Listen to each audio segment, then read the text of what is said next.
Long time no see. If you're new here, my name is Sydney, and I like to talk a lot about self-development and mindset and really just being the best version of yourself. And in all honesty, it has been weeks since I posted a video. It might have been months, or it might have been months that I've posted a video. And the reason why I haven't posted a video in so long is because I've been going through a huge transitional phase in my life whereby I started teaching bar classes. I taught 2 bar classes this morning, actually.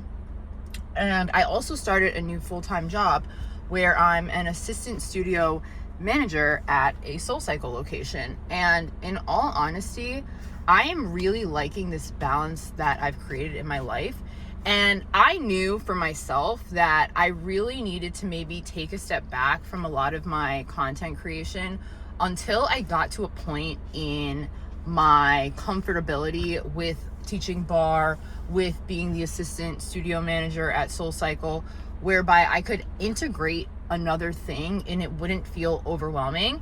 And I've personally had this tendency to jump into a bunch of things at once. And then what happens when I would do that in the past is that everything would fizzle out because I was starting way too many things at the same time. You really have to habit stack. You have to get one habit going, one thing going for a while. Once it's going for a while, I would say at least a month, maybe 6 weeks, then you could start to integrate other things and it won't feel so overwhelming and like you can't find your footing. And in all honesty, it really felt like I could not find my footing for a while. I was doing a podcast for a little bit, but I stopped doing it because I realized and I recognized that I don't love to do that so much to the point where I'm yearning to do it every week for an hour. I think I really like to just riff and talk. And that's why YouTube will always be my first love. I love YouTube because, yeah, sure, maybe I'm not really editing these videos, but I get to just have a stream of consciousness on video. And that to me is so cathartic. I freaking love it. So what I really want to talk about today is when you get off the wagon, get yourself back on it, okay? No one's gonna get mad at you if you drop the ball for a little bit. Oh, well, maybe some people might, but the person who's going to shame and guilt you the most is gonna be yourself. But I say don't do that because when you're in those feelings of shame and guilt, you're in a low frequency, okay? Shame, guilt, fear, it keeps us tethered to frequencies that don't allow us to actually rise above and create the lives that we want. So instead, we have to really console ourselves, be real with ourselves, all right? But get back on the wagon and understand that we're all going through changes in life. We all are living life. So if you can just be patient with yourself, be gentle with yourself, while also being real with yourself, that is going to be the best way for you to change. And the thing that really inspired me to do this was not only the fact that I haven't posted on here in a minute, but also because I stepped on the scale a few days ago and I looked at it and I was like, wow, I remember probably about like 4, 5, 6 weeks ago being that exact same weight. So I didn't actually gain any weight, but I didn't lose any weight either. It was kind of like I just stayed the same. And I remember feeling like I really want to lose 20 pounds. And not to say that I look bad or anything like that, but I know that I'm not at my fittest, I'm not at my leanest, and I don't feel my best. And when I was really thinking about why I pretty much stayed the same, well, I'm working out 5 to 6 to 7 times a week. So obviously that's going to burn calories. But then at the same time, I'm not eating the best, okay? I was eating a lot of sugar. I was drinking a lot. I was smoking a lot of weed. And when I would smoke the weed, obviously I had more of an appetite. So just that combination of things was making it so that I was just at equilibrium. Nothing was happening. Okay, I was also not feeling as great, and I just really had to look myself in the mirror and be like, what is the reason why I can't break this habit? Why do I continue to eat poorly Why do I continue to drink even though I don't really like it? Why do I continue to smoke weed if I know it's not doing anything for me? Why do I continue to hang out with people who I know are doing those things, which is obviously going to cause me to believe that it's totally fine for me to do those things as well? And when I was really reflecting on this, I think a lot of it has to do with, I know that I'm going through a lot of changes. I know that my life is getting better. And I think I've had this tendency to really cling to things that make me feel comfortable. And the things that have made me feel comfortable historically are these bad habits, are the drinking, are the smoking the weed, are the eating the sweets, okay?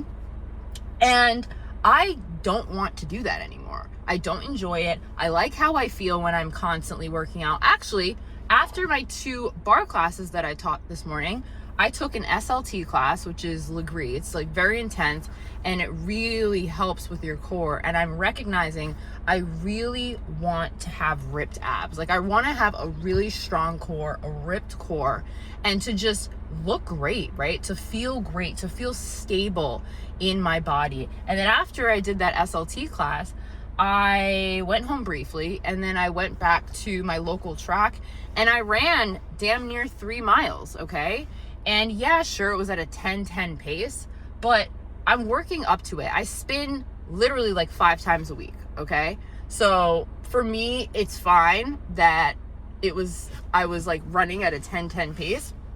But I say all that to say, you have to get yourself back on the wagon, all right?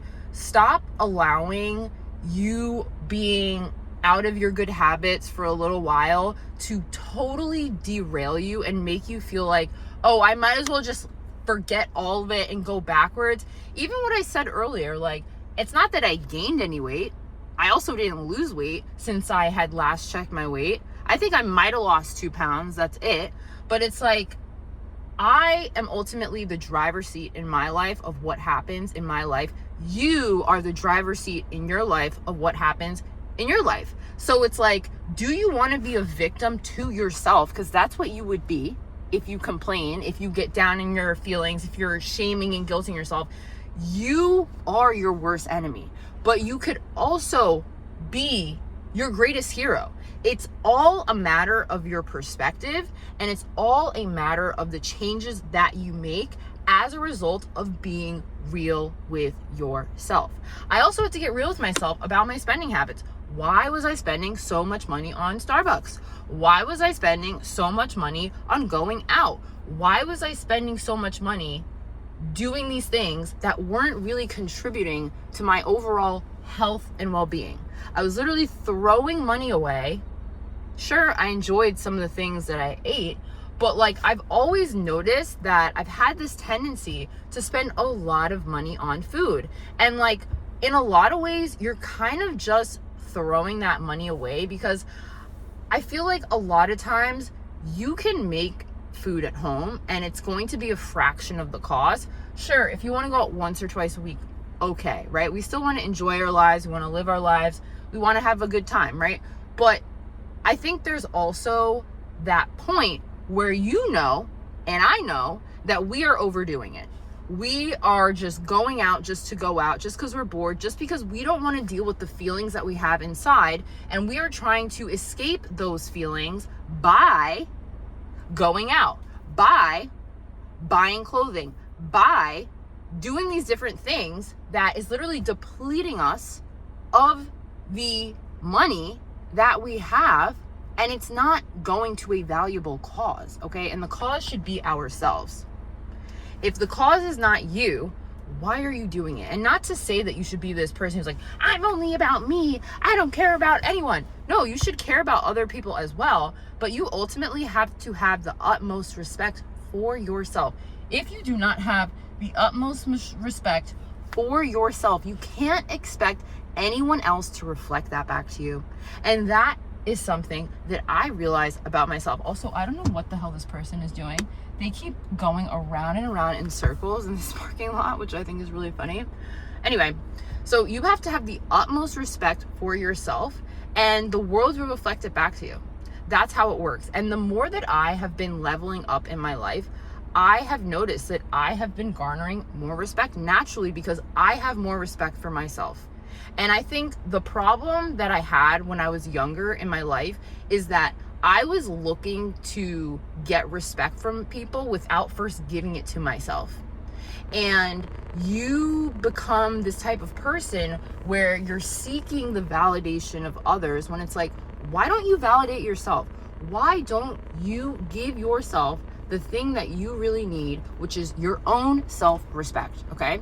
And you give yourself your own self-respect when you get real with yourself, when you are honest about the things that you need to work on and the actions that you need to take in the present moment to get you to where you want to go. And then once you really establish that baseline, then you can really start to build a life that is awesome.